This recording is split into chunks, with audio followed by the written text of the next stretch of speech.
I think that moving around as much as I did when I was a kid had a lot to do with my becoming a writer.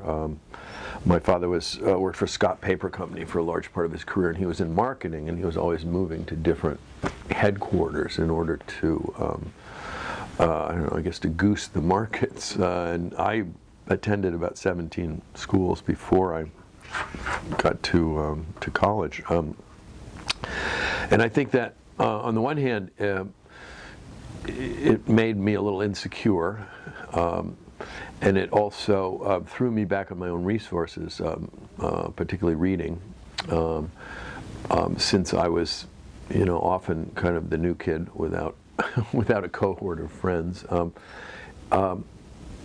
The reading led to my wanting to write, and I started when my father died.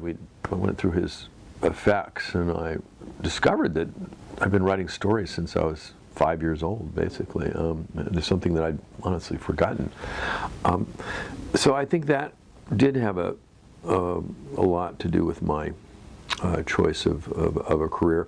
And the other thing it had a lot to do with was my choice of New York as my subject matter and my home.